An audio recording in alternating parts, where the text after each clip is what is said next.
국민의힘이 새로운 비대위 출범에 속도를 내기로 의견을 모았지만 당내 이견은 여전합니다. 취임 사흘째를 맞은 더불어민주당 이재명 대표는 권성동 비대위원장 직무대행과 마주 앉았는데 신경전도 있었습니다. 국회 취재기자 연결해서 자세히 알아보겠습니다. 조성호 기자. 네, 국회입니다. 네, 국민의힘 내용 여전하죠? 네, 의원총회에서 새 비대위 출범을 위한 당원 개정 방침을 정했고 권성동 원내대표가 비대위원장 직무대행으로 지금 사태를 수습한 뒤에 거취를 정한다고 결론냈지만 두 가지 다 논란이 계속되고 있습니다.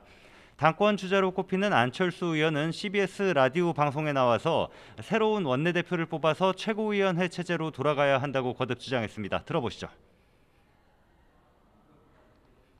다시 또 비대위로 가면서 다시 또 아마 가처분이 들어올 텐데요. 네. 그 운명을 법원에 그냥 이렇게 맡기고 잘 되기를 바랄 것인가, 아니면은 최고위로 돌아가서 우리의 운명을 우리가 스스로 정하는 그런 그 일을 할 것인가.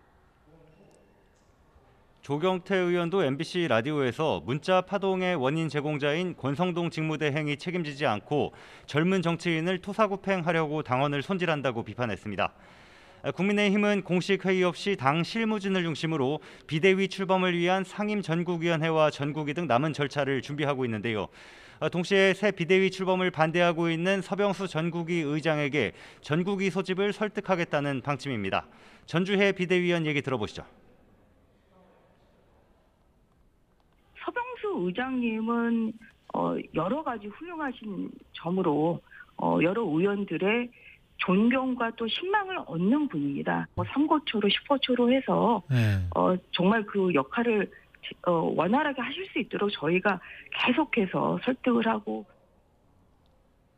이와 관련해 서 의장은 YTN과 통화에서 공식적으로 전국위 소집 요청이 있으면 입장을 표명하겠다면서 비대위를 위한 전국위 소집에는 응할 수 없다는 입장에 변함이 없다고 말했습니다. 네, 민주당 이재명 대표는 권성동 직무대행과 만났습니다. 어떤 얘기들이 오갔습니까? 네, 이재명 대표는 오늘 오전 김진표 국회의장을 예방한 데 이어서 국민의힘 권성동 직무대행도 만나 취임 인사를 했습니다. 이 대표와 권성동 직무대행은 중앙대 법대 동문으로 사법시험 공부를 함께한 인연이 깊은 사이인데 화기애애하게 덕담을 주고받고 지난 대선 때 공통 공약을 추진하자고 한 목소리를 내면서도 여야가 줄다리기를 이어가는 종합부동산세 공제 문제와 정부 예산안을 놓고는 신경전을 주고받았습니다. 들어보시겠습니다. 1주택자 종부세 완화하겠다고 우리 대표께서 후보 시절에 이렇게 공약을 하셨는데 지금 협상이 진행 중에 있습니다. 원내대표께서 지나치게 과도한 그 욕심을 내지 마시고요. 적절한 선에서 잘 처리되길 바랍니다. 근데 이번에 보니까 예산안에서 우리 서민들용 영구 임대주택 예산을 5조 6천억이나 삭감해버렸다는데 그렇게 하면 그분들 어디 갈 데가 없잖아요. 생각해 봐 주시고요. 시비 과정에서 네. 또 야당이 문제 제기를 하면은 논의하도록 그렇게 하겠습니다. 앞서 이 대표는 두 번째로 주재한 최고위원 회의에서도 정부가 서민에 대한 예산을 늘리지는 못할 망정 상상할 수 없을 정도로 삭감했다며 비정한 예산이라고 날을 세우기도 했습니다. 들어보겠습니다. 이번 예산안 내용을 보니까 참 비정한 예산안이다. 고통받는 국민들에 대한 최소한의 관심과 애정을 가지고 있는지가 정말 의문이 될 정도로 걱정이 많습니다. 주요 정무직 당직자 인선도 발표가 됐습니다.